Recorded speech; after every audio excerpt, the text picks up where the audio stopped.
I am Carolina from Momjo. And I am Liat, and today we are sitting with two very special guests, registered dietitians Amanda and Samantha. And they are going to be giving us their favorite mom hacks in the kitchen to try to achieve a semblance of decent nutrition for ourselves and for our family. So you see the bell right there? Please hit it so you can subscribe and actually find out when we're publishing our next video. And if you want to follow us on social, you know where to find us at Finding Momjo on Instagram and Facebook. And leave us your comments right here after these two ladies give us their best tips. All right, get us started. We're going to start with talking about what we can do for oats and oatmeal in the morning. So I personally like to do overnight oats. Yes. And Sammy, I think you like to... I do. I like it the old-fashioned way. What I do is I get mini mason jars and I fill them up a little bit, and then I put whatever topping I like. So I use rolled oats, and I use whichever milk you want. So you can use cow's milk or almond milk. Put whichever fruit you like. If you want an almond butter, fill it up and put them in the fridge overnight, and you have something ready in the morning. Yeah, what's the texture like the next day? I've never done it before. So it's just like oatmeal. Amazing. Do you eat it cold? You can warm it up if you want. Yeah. Microwave, or I eat it cold. I actually like the idea of eating it cold. And what about you, Sammy? What do you do? I literally will keep this right on my counter, and I have about 10 seconds to eat breakfast in the morning. So I will dump some of this into a bowl. You don't have to measure it. Pour enough water just to cover it, stir it up, put it in the microwave for 1 minute, and I like to put a little bit of brown sugar and some almond milk, and it takes all of 1 minute and 10 seconds to make, and it's a decent, healthy breakfast. So there's really no excuse. No excuses. It's oh so easy. So the next thing that I want to talk about is when it comes to meal planning as a mom, that can be really stressful and difficult. A little tip that I like to do and I recommend to do is pick a date and time every week that you are going to plan your dinners for the week. Consistency, what is that? Because otherwise it's just impossible. Make it a routine. And personally, I like to do it Sunday night in bed while I'm watching TV. Choose your meals, and I thought you cooked in bed on Sunday night. No, I'm not cooking. I'm just planning what we'll make that week. Pick your meals, your recipes. I personally plan only 3 dinners per week. One night we might have leftovers, we might do takeout. 3 seems manageable for me. I was going to say it seems manageable. Yeah. And then I actually order my groceries online, and that way when you wake up Monday morning, everything's done for the week. All you have to do is drive over to the store, pick them up quickly, and it's done and out of the way, and the whole week's been planned. I find dinner time stressful.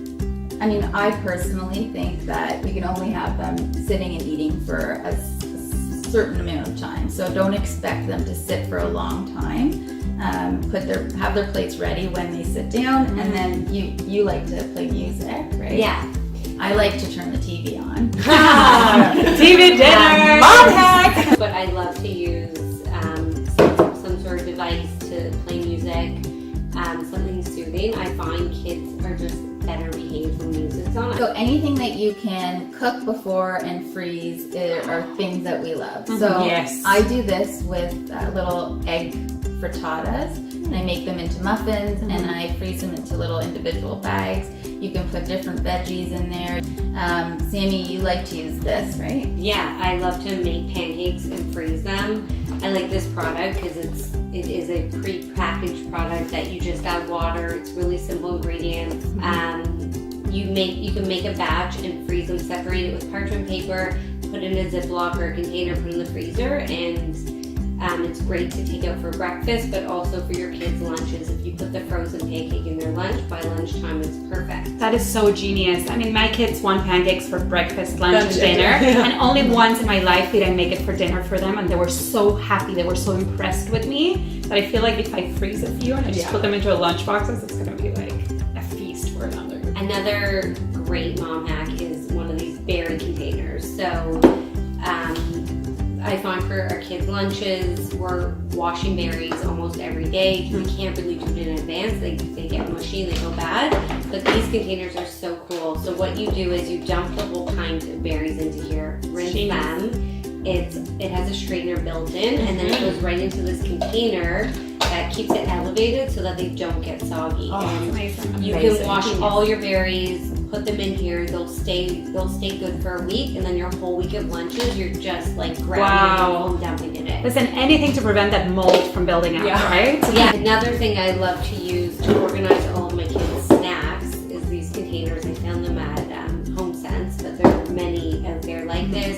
And I have 4 or 5 in the cupboard, and I'll have one with granola bars, one with squeezy pouches, and it takes away from the mess of all the containers. And all those half empty boxes, right? Like you get 1 bar in one box, like 2 bars in the other. What is it about organizing that makes us moms It's so like it turns us turned on. on? Exactly. On the topic of organizing, we'll keep these in my pantry for all my bulk items. So for oats, for coconut, for hemp, raisins, chocolate chips, so that you're not having all those messy bags with the elastic bands and the clips all on top of each other. Just use mason jars. These are reused soup jars. And they look so cute. Oh my goodness, we almost finished this video without me showing you my favorite hack. Okay, how many times have you picked up what is this? A jar? And I was going to call it a can.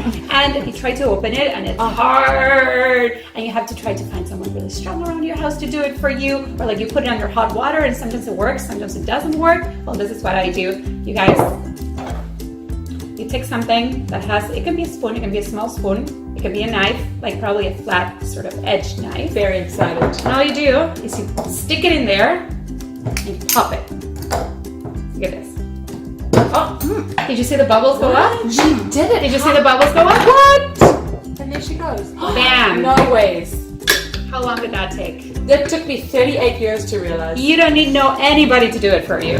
That is incredible. It really is. I have a special. My mom taught me Tricky this. dicky. That's what we used to call them. Tricky dicky. Of rubber course, things. that's what you. I feel like I change people's lives every day with this trick. Yes, I love it. That See? is amazing. Now you know. All right. Thank you so much for your tips, guys. Thanks Bye, for having guys. us. Thank you for watching. If you enjoyed this video, give it a thumbs up and we will see you next time. And in the comments below, tell us what are your mom hacks in the kitchen. We want to know. So share your comments with us. See you next time. Bye.